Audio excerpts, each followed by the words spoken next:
just like to welcome you all to the Seafarers Centre for the last time. It's a very sad occasion that we have to close. The Seafarers Association is a worldwide organisation. Basically it is to serve all seamen of any nationality, religion, to have a place of refuge from the ship. Being on board a ship for months at a time is really a big problem as far as your stability, mental stability. If you're captive on board a ship for 2 months, seeing the same people all the time, it becomes a bit of a mental problem and they have to have a release.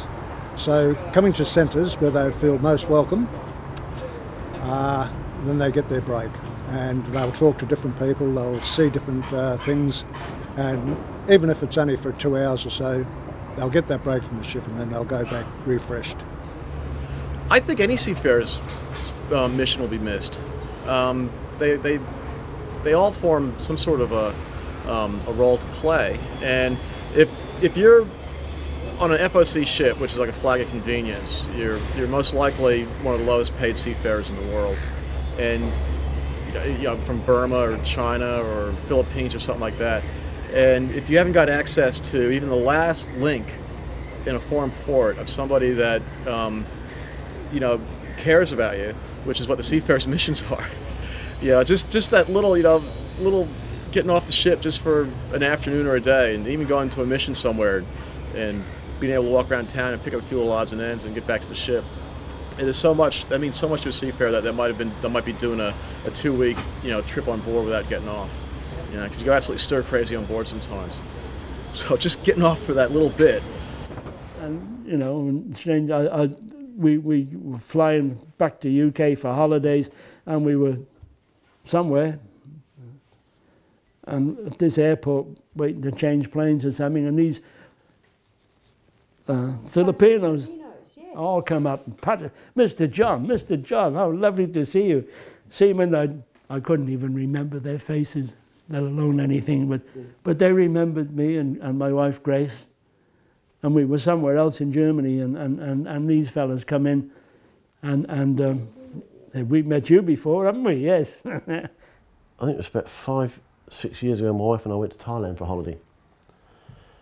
And we're in Bangkok, and because my young son does a lot of kickboxing, he fights on circuit when he's at home, and so we wanted to go to Lupini Stadium, that's the mecca of kickboxing. And we were watching the fights, and I went to go out to the toilet, standing there at the trough like you know, doing your bit, and I got tapped on the shoulder. Shit, I'm going to get rolled.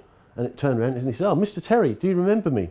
And he was a seaman who'd been in here. There's no doubt that everybody that come into the Seafarers Centre that saw my mum and dad found a friendly face, found family. It may not be their race or their colour or their shape or their size, but they were still family to all these sailors that come in.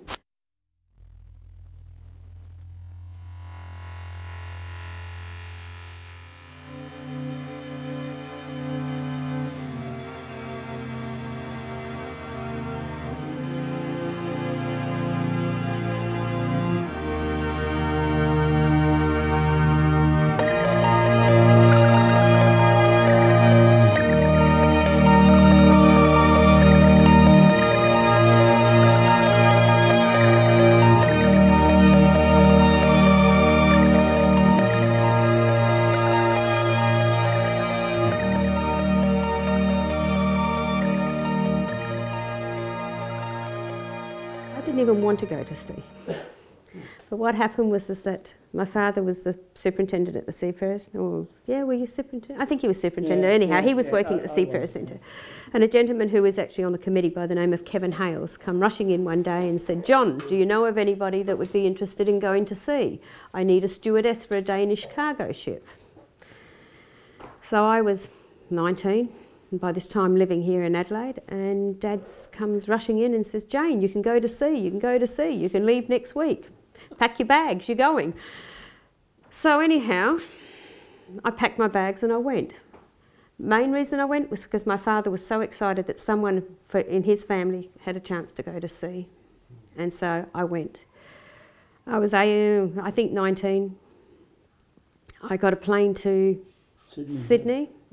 I was met in Sydney by two gentlemen from the Stella Maris in Sydney, and they took me to Newcastle to where I was joining the ship.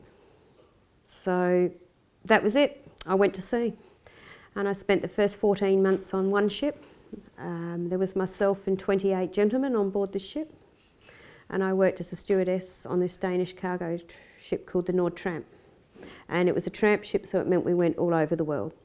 And everywhere in the world I went, the first place I went was a Seafarers Centre, because I knew I could pick up a phone and ring my mum and dad home in the Port Adelaide Seafarers Centre. And also I knew it didn't matter what part of the world you were in, didn't matter what language was spoken, if you went to one of these places I'd always find someone that spoke English. And so, yeah. And we met in Holland, in Rotterdam, in a seamen's club. We were married in a registry office in Cardiff in Wales, but when we come back to the Seafarers Centre in Port Adelaide, we had a wedding blessing done in the chapel there, and we had three ministers. We had the Stella Maris, the Anglican and a Uniting Church minister all giving us the blessing. So I needed it. Yeah, Terry always says he needed it.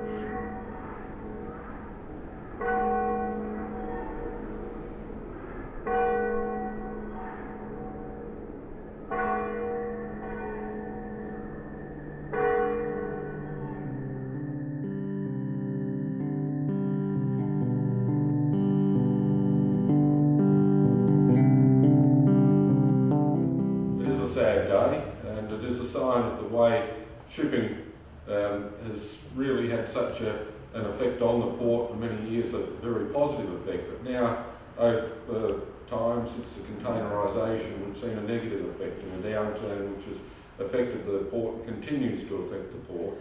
I think it's a sad thing that is gone. It should never have happened.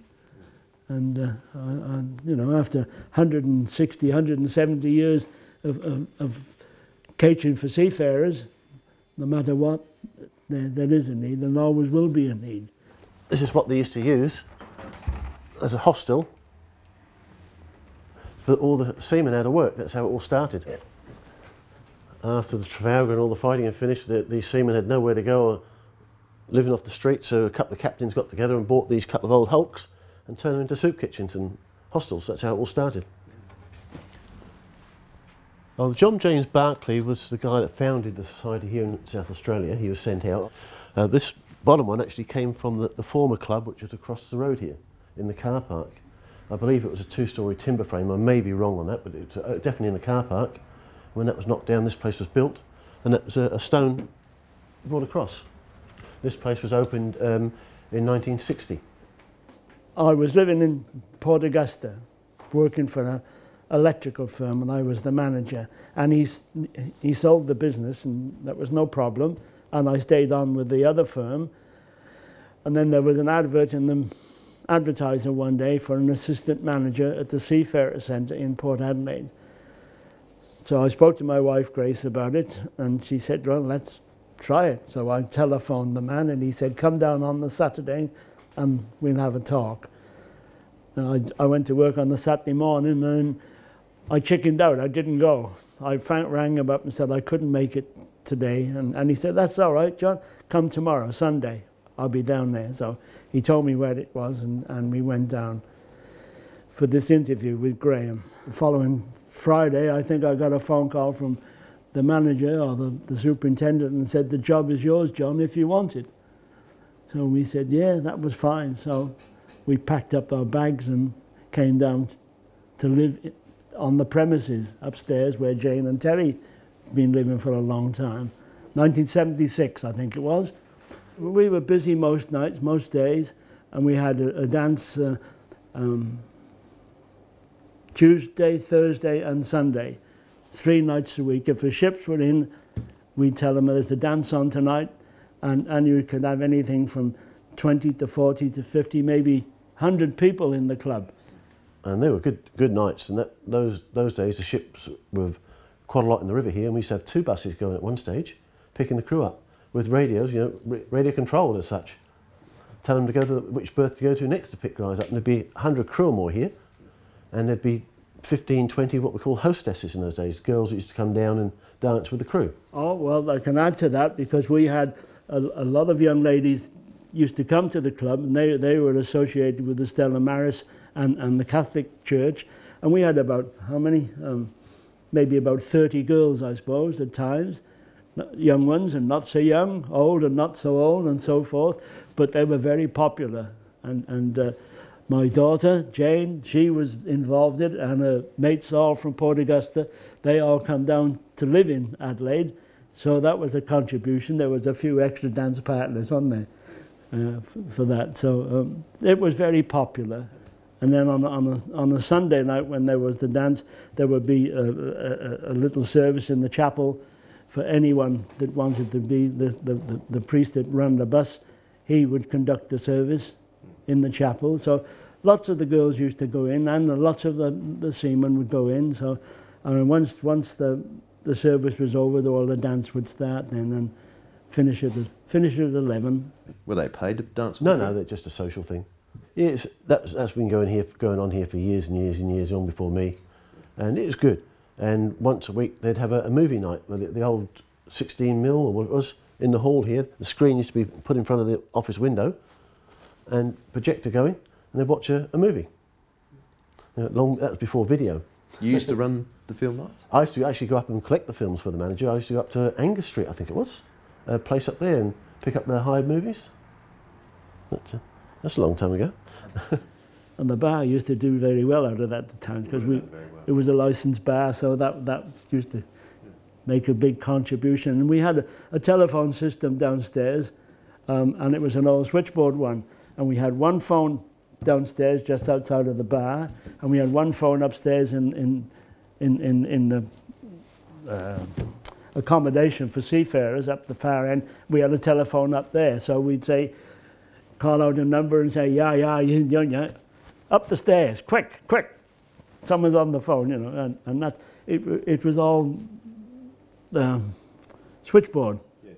all the manual type of things. And of course, so you were a switchboard operator as well as a bartender, as well as the superintendent? My wife was also. She would handle the phones and so forth, and we'd get people, well, from all over the world, you know, trying to contact their family, and it was quite productive. It was really good.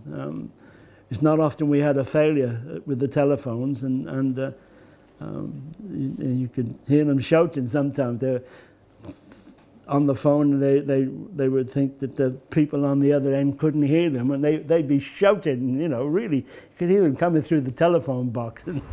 Well, in our circumstance, like when we started going to New Zealand about 5 or 6 years ago, there was very limited internet wireless reception and stuff like this, and also the advent of the little wireless dongle you can stick in your computer, then log on anywhere in the world, hadn't really gotten to the, you know, sort of capacity that it has now. So, and the same with phone services.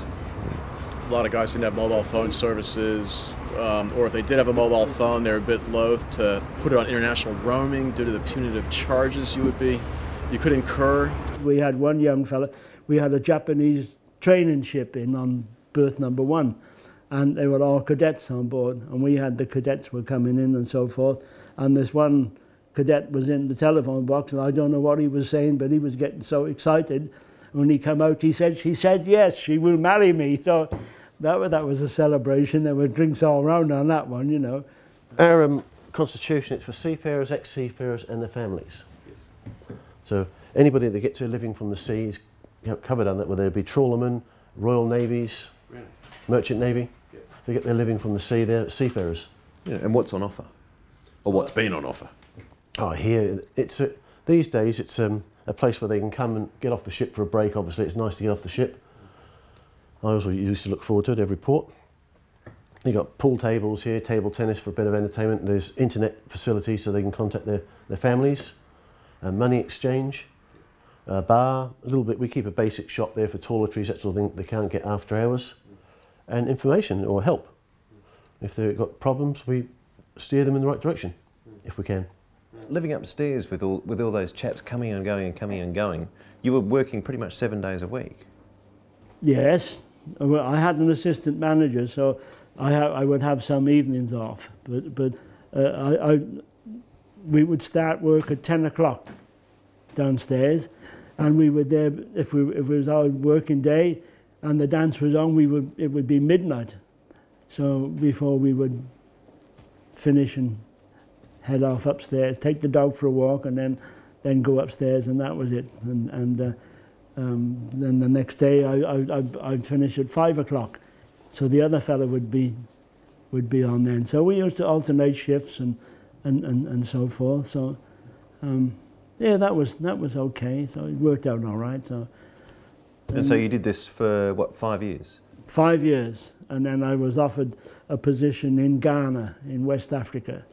So we discussed it, and we were pretty keen on going, weren't we? So I was, and so was my wife, Grace. She was quite happy to go. I mean, she was quite happy to leave Wales and come out to Australia with me, and there was, you know. So Ghana was an extension of the adventure? The Ghana was an extension. A lot of changes happened at the port, hasn't it? Oh yeah, the shipping industry's changed all around. You know, the quicker turnarounds, faster turnarounds, smaller crews. There's more demand on them when they're in port. They can't just take the day off. We've used this facility, or the Merchant Navy Association has used this facility, and we've been very grateful for the opportunity to do that. Unfortunately, the shipping world is sort of shrinking crew-wise all over the world. I can remember the time when you could go through the port or any port and you'd see an overseas freighter with a crew washing on the hatch and the dish. Their facilities were very basic, virtually non-existent. But these days the modern ship has got gymnasiums, libraries, cinemas. They've got all their own facilities. So perhaps the need for this sort of facility has died. It's certainly got less. The other thing is too, ships, their turnaround, instead of being in port for 2 or 3 weeks, they're here this morning, gone this afternoon, gone tomorrow. And so the opportunities for the crews to use this sort of facility is less. Crew numbers have got less. The whole facility, the whole ballgame has changed, you know. And so I suppose it was inevitable that this sort of thing would happen. From the Merchant Navy Association point of view, of course, it means we're looking for a new home. And you lived there right up until? We lived right up there until June the 30th, 2012. Tell me about that. I don't know whether I really should. Well, quite simply, the Seafarers Centre has been closed down. They feel that there's no need to have a Seafarers Centre anymore, so Terry was made redundant and we were made homeless, literally. But I'm not angry about the redundancy. I'm not even angry about being homeless. I'm angry because out of all of this, they forgot the sailors, the seafarers. And I don't care what people say in head office that sit and push pens and write papers. Unless you've been there and done that, you don't know. And Terry and I have both been to sea, and we both know it is lovely to get off that ship, go somewhere where it doesn't rock, where it doesn't roll, where you can speak to your family. I mean, in my day it was a telephone. This day you use internet. But it is just nice to get away from that ship. And there is a need for a Seafarers Centre.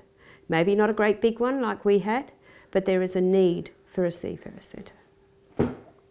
And that's it. Thank you very much. You're welcome. Well done, Jane. Well done.